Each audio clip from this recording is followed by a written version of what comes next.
नमस्कार, BCC news के इस खास कार्यक्रम खास मुलाकात में आप सभी का स्वागत है। मैं सुशांत गौतम। आज हमारे बीच मौजूद हैं नगरीय प्रशासन मंत्री शिव डहरिया जी। सर, सबसे पहले तो आपका बहुत बहुत स्वागत है। जी धन्यवाद, आपका भी स्वागत है। जी सर, जिस तरीके से अब नया जिला बन चुका है सर, ये गौरेला पेंड्रा मरवाही सर, इसमें 2 नगर पंचायत क्षेत्र आती है सर। इसके लिए विकास के लिए किस तरीके की योजना है, क्या रोड मैप तैयार है सर इसके? देखिए, नए जिले बनने का मतलब ये है कि क्षेत्र का विकास अच्छी तरह से हो। पहले लोगों को बिलासपुर जाना पड़ता था, यहाँ से 200 किलोमीटर जिलों के काम के लिए। अब जिलों के जो काम होंगे उसके लिए गौरेला पेंड्रा मरवाही का नया जिला हमारे माननीय मुख्यमंत्री जी ने यहाँ के लोगों के लिए अपनी सौगात दी है। और अब स्थानीय लोगों के काम जो हैं, यहाँ के लोगों के काम जो हैं, विकास के काम हैं, उन कामों में गति आएगी। पिछले 15 सालों में भारतीय जनता पार्टी की सरकार थी, सारे विकास के काम बंद थे। सिर्फ भ्रष्टाचार और कुशासन, कमीशन खोरी भारतीय जनता पार्टी सरकार की पहचान बन गई थी। इसलिए लोगों ने उनको सत्ता से बाहर किया है। और जो सबके विकास के काम करती है, सबको लेके चलती है, ऐसे पार्टी कांग्रेस पार्टी को काम करने का मौका दिया है। और हमारे माननीय मुख्यमंत्री जी भूपेश बघेल जी बड़े संवेदनशील मुख्यमंत्री हैं और प्रदेश की समस्या को, गौरेला पेंड्रा मरवाही की समस्या को अच्छी तरह से जानते हैं। और यहाँ विकास के सारे काम होंगे, विकास के काम में कहीं कोई कमी नहीं आएगी। आप देख लीजिए, कोविड-19 के समय में भी हमारा प्रदेश अन्य प्रदेशों की अपेक्षा मजबूती से खड़ा होकर इस प्रदेश के विकास में अपना योगदान दे रहा है। मुख्यमंत्री जी को पूरे प्रदेश में, पूरे देश में दूसरे नंबर का मुख्यमंत्री होने का सौभाग्य मिला है। उसके अलावा मनरेगा के मामले में हम पूरे देश में प्रथम नंबर पे आए हैं। और जो आदिवासी अंचल है, उन अंचलों में जो लघु अनुपज के संग्रहण के जो मूल्य लोगों को लाभांश देने का काम है, उसमें पूरे देश में पहले नंबर में आए हैं। पिछले साल हमारे नगरीय निकाय जो है पूरे देश में स्वच्छता के मामले में 1 नंबर में था। राष्ट्रपति जी ने विज्ञान भवन में हमारे प्रदेश को पुरस्कृत किया था। तो ऐसे बहुत सारे उदाहरण हैं जिसमें हमारे छत्तीसगढ़ सरकार आगे चल रही है। और निश्चित रूप से इस प्रदेश के विकास में कहीं कोई कसर नहीं छोड़ेंगे। और हमारे गौरेला पेंड्रा मरवाही के विकास में कोई कोताही नहीं बरती जाएगी। विकास के सारे काम होंगे। जिले की पूरी हुई है, जो लंबे अरसे से मांग की जाती रही है जिले बनाने की सर, अब जिला बन चुका है तो एक निश्चित तौर पे एक मांग और जायज़ मांग उठती है सर कि इस दोनों नगर पंचायतों क्षेत्र को नगर पालिका बनाया जाए सर। तो जिसके लिए क्या कोई? देखिए, अभी जनप्रतिनिधियों से इस तरह से मांग अगर आती है तो उस पर विचार किया जाएगा। और अभी इस तरह की कोई मांग अभी प्राप्त नहीं हुई है। और हमारे जनप्रतिनिधि और लोगों के विकास के लिए हमारी सरकार प्रतिबद्ध है। और इस तरह की कोई मांग आएगी तो उस पर विचार करेंगे। और क्षेत्र के विकास के लिए कहीं कोई दिक्कत नहीं है। सर, एक सबसे बड़ा मुद्दा है सर यहाँ पर कि सरकार की एक महती योजना है नरवा गरवा पहाड़ी को लेकर, पैनी पसारी योजना है, कई और अन्य योजना है जिसके लिए नगर पंचायत क्षेत्रों में भूमि नहीं है। और जिसके लिए सरकार एक नियम लागू करती है कि किसी ज़मीनों को यहाँ पर 152% में दिया जा रहा है सर। तो क्या लगता है ये पूंजीपतियों को दिया जा रहा है या आम जन को इससे कोई फ़ायदा हो पाएगा सर? देखिए, आप उस बात को समझ नहीं रहे हैं। जी बिल्कुल। जो भूमि अतिक्रमण करके रखे हुए हैं, ऐसे लोगों को हम रेगुलर करना चाहते हैं। जी। और उन लोगों को भूमि का जो मूल्य है जी, वो जो रेट है उस आधार पे वो दे दे। हम गरीबों को जो राजीव गांधी आश्रय योजना के तहत जो गरीब 19 नवंबर 2018 के पहले जो जिस भूमि में काबिज हैं उनको उनका मालिकाना हक दे रहे हैं, उनको पट्टा दे रहे हैं, रजिस्ट्री करा के उनको फ्री होल्ड करा के हम दे रहे हैं। उसको 10 रुपया प्रति स्क्वायर फीट की राशि ले रहे हैं। कोई ज़्यादा राशि नहीं है, 10 रुपये प्रति स्क्वायर फीट एक सांकेतिक राशि है जो दिया जाएगा, गरीबों से लिया जाएगा। उसके बदले में हम उनको मालिकाना हक दे रहे हैं। कई सालों से वो बसे हुए हैं उस जगह में, लेकिन उसका सदुपयोग नहीं कर पा रहे हैं, उस जगह को उनका कोई लाभ नहीं मिल पा रहा है। आज सरकार उसके बारे में सोच रही, गरीबों के बारे में सोच रही। पिछले 15 सालों में भारतीय जनता पार्टी के सरकार ने जिन गरीब लोगों को पट्टे दिए थे, हमारे अर्जुन सिंह जी मुख्यमंत्री थे, दिग्विजय सिंह जी मुख्यमंत्री थे, कांग्रेस सरकार के समय में पट्टे जिन लोगों को दिए गए थे, उन पट्टों का नवीनीकरण तक उस सरकार ने नहीं किया। हमारी सरकार ने गरीबों के बारे में सोचा है। और आप देख लीजिए शहरी क्षेत्रों में मोर ज़मीन मोर मकान, जिनके पास ज़मीन है, छोटे झोपड़े में आज वो रहते हैं, उनको सरकार मकान बना कर दे रहे हैं, मकान बना कर दे रही है।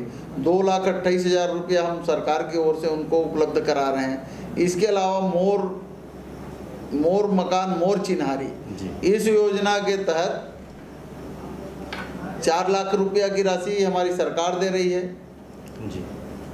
75,000 हितग्राही का अनुदान होता है, उसको पक्के मकान बनाकर सारी सुविधाएं हम उसमें उपलब्ध उनको दे रहे हैं, ऐसे स्लम एरिया में रहने वाले लोगों को, जो एक बड़ी उपलब्धि है। पिछले जब से केंद्र की सरकार है, हमारी सरकार आई है छत्तीसगढ़ में कांग्रेस की, तब से केंद्र की सरकार से जो राशि मिलनी चाहिए वो राशि आज तक हम लोगों को नहीं मिली है। उसके बावजूद हम इस योजना को चला रहे हैं, और जो गरीब लोग हैं, स्लम एरिया में रहने वाले लोग हैं, हमारी सरकार ने कहा था कि उन लोगों को हम पक्के मकान बना कर देंगे, तो ये वादा हमारी सरकार पूरा कर रही है। और हमारी सरकार जो है छत्तीसगढ़ के लोगों की सरकार है, छत्तीसगढ़ के आशाओं आकांक्षाओं को पूरा करने वाली सरकार है। हमारी सरकार ने जितने वादे किए थे, 36 वादे किए थे, उसमें से अधिकांश वादे पूरे कर दिए गए हैं। और हमारे पास 3.5 वर्ष का समय है, जो बाकी वादे किए हुए हैं वो भी करेंगे। गरीबों को हमने कहा था किसानों का कर्जा माफ़ करेंगे, पूरे प्रदेश के किसानों का कर्जा माफ़ किया गया। केसीसी के लोन के जो लिए थे राष्ट्रीयकृत बैंकों से, उन लोगों को भी जितना हम सोसाइटी के माध्यम से कर्जा माफ़ किए, उतना उनका भी कर्जा माफ़ किए हैं। ये एक बड़ी उपलब्धि है। हिंदुस्तान में ऐसा राज्य है जिसने जो कहा वो हमारी सरकार, जिस पार्टी ने कहा हमारी सरकार ने उसको पूरा किया। हमारी पार्टी ने कहा कि कर्जा माफ़ करना है तो हमने किया। लोगों को आज 2,500 रुपया प्रति क्विंटल धान का राशि देने वाला हिंदुस्तान में पहला राज्य है। बोनस के मामले में पिछली सरकार ने कुछ नहीं किया, लेकिन हमारी सरकार लोगों को सुन रही है। हमने कहा बिजली का बिल हाफ करेंगे, 400 यूनिट तक बिजली का बिल लोगों का, गरीब लोगों का हमने हाफ किया। जी सर, जिस तरीके से आपने बताया विकास के दावे, तो निश्चित तौर पे एक बहुप्रतीक्षित मांग तो हमारी जिले की भी एक पूरी हुई है सर। तो मैं एक इस जिले को लेकर ही सवाल अगर करूं तो सर, हमारे यहाँ एक सरकार की एक योजना होती है सर कि सरोवर हमारी धरोहर, तो तालाबों को सौंदर्यीकरण की बात की जाती है सर। तो हमारे यहाँ एक पिंडा नगर पंचायत क्षेत्र में दुर्गा सरोवर है और सर राजा रानी तालाब है, जो पर्यटन की दृष्टिकोण से काफ़ी अर्हताओं को भी पूर्ति करता है। उसको अगर पर्यटन के दृष्टिकोण से संवारा जाएगा तो एक काफ़ी अच्छा पर्यटन क्षेत्र बन सकता है, क्षेत्रवासियों की एक अच्छी मांग पूरी हो सकती है सर। तो क्या लगता है कि इसके लिए कोई योजना बनाई जाएगी या कोई बजट दिया जाएगा इसके लिए भी सर?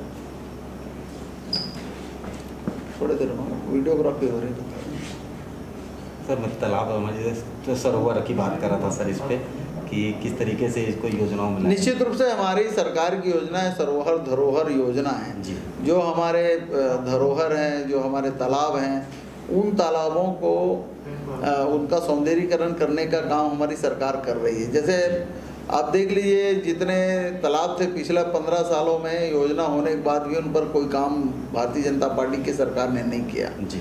हमारी सरकार आने के बाद मुख्यमंत्री ने निर्देश दिया है कि जितने सीवरेज के पानी तालाबों में जाता है उनको बंद करेंगे। शहरों में जो पेयजल की व्यवस्था है उसको दुरुस्त करेंगे। टैंकर का जो चलन होता था, टैंकर बंद करेंगे और लोगों को उनके घर तक पहुंचाकर पानी की व्यवस्था की जाएगी। यहाँ आपके ज़िले में नगरीय निकाय में अभ्रक युक्त पानी मिलता है, तो हमने उसके लिए हमारी सरकार ने योजना बनाई है, फिल्टर प्लांट लग गए हैं। बहुत जल्दी उसका सर गोरेला में आएगा तो उनको लोगों को उसका लाभ मिलेगा। सर एक गोरेला क्षेत्र में, गोरेला नगर पंचायत नगरीय क्षेत्र में, यहाँ पर मलनिया से वाटर हार्वेस्टिंग का एक योजना बनाई गई थी। पाइपलाइन बिछ चुकी है सर, लेकिन अब तक उसको चालू नहीं किया गया सर। उसी के तो बात आपको कर रहा था मैं, वही तो बता रहा हूँ कि मलेनिया में जो फिल्टर प्लांट बना हुआ है वो वहाँ से पानी यहाँ सप्लाई किया जाएगा। उसकी योजना कार्य कंप्लीट हो चुका है, उसका हस्तांतरण किया जाना है, तो बहुत जल्दी नगर पालिका को हस्तांतरण हो जाएगा जी। और उससे लोगों को हर घर में पानी पहुंचाकर नल के माध्यम से दिया जाएगा जी सर, एक मरवाही को लेके, मरवाही में उपचुनाव है सर, आने वाले आगामी 6 महीने के भीतर उपचुनाव होना है। उपचुनाव में सर एक मरवाही वासियों की एक मांग की जा रही है उनके द्वारा, क्षेत्रवासियों के द्वारा, कि इसको नगर पंचायत का दर्जा दिया जाएगा, चूँकि ये क्षेत्र आदिवासी अंचल क्षेत्र है और ग्रामीण अंचल क्षेत्र है, जहाँ स्वास्थ्य सुविधा लचर है। अगर उसको नगर पंचायत का दर्जा मिलता है तो निश्चित तौर पर विकास की दौड़ में सामने आ सकेगा। तो क्या इसके लिए कोई, देखिए, हमारी सरकार ग्राम पंचायतों का भी विकास करती है और नगर पंचायत में रहने वाले लोगों का भी विकास के काम करती है जी। अभी इस तरह की मांग आई नहीं है, अगर इस तरह की मांग आएगी तो हमारी सरकार उस पर विचार करेगी और जो अच्छा होगा मरवाही के लिए वो काम सरकार करेगी। पिछले 15 सालों से मरवाही में विकास के कोई काम नहीं हुए हैं, इसीलिए हमारी सरकार ने मरवाही के विकास के लिए नया जिला बनाया है और जब नया जिला बना है तो विकास के सारे काम होंगे। अब जिला बना है तो धीरे धीरे क्रमशः इसका विकास होगा। जैसा हमारा जब नया प्रदेश बना छत्तीसगढ़, उस समय विकास के काम की गति धीमी थी, लेकिन आज जो हमारे जिसके साथ जो राज्य मध्य प्रदेश, उस राज्य के साथ हम लोग साथ में थे। आज मध्य प्रदेश में उतना विकास नहीं हुआ है जितना हमारे छत्तीसगढ़ में विकास हो रहा है। तो आप स्पष्ट जान लीजिए कि मरवाही गौरेला पेंड्रा जिला बना है तो यहाँ के विकास के लिए ही जिला बनाया गया और इस क्षेत्र के विकास के लिए हमारी सरकार पूरी तरह से तत्पर होकर काम करेगी। सर, जिस तरीके से मैं मरवाही चुनाव की अगर बात करूं तो उनके एक मंत्री का एक बयान आता है कि मरवाही से अब चुनाव लड़ेंगे अमित जोगी। तो अमित जोगी चुनाव लड़ेंगे तो सर किस तरीके की चुनौतियां होंगी, कोई नई रणनीति, क्योंकि हमेशा एक घोषणा पत्र में एक ही एजेंडे होते हैं। देखिए मरवाही जो है हमेशा कांग्रेस का गढ़ रहा है और आगे भी कांग्रेस का गढ़ रहेगा। जी बिल्कुल। तो ये थे हमारे साथ नगरीय प्रशासन मंत्री शिव डहरिया, जिन्होंने अपनी विकास की रफ्तार के बारे में बात की, नए जिले को लेकर किस तरीके से विकास कार्य किए जाएंगे उस पर बात की, सरकारों की बात की। फिर किसी अन्य शख्सियत के साथ मुलाकात होगी, तब तक दीजिए मुझे इजाज़त। नमस्कार।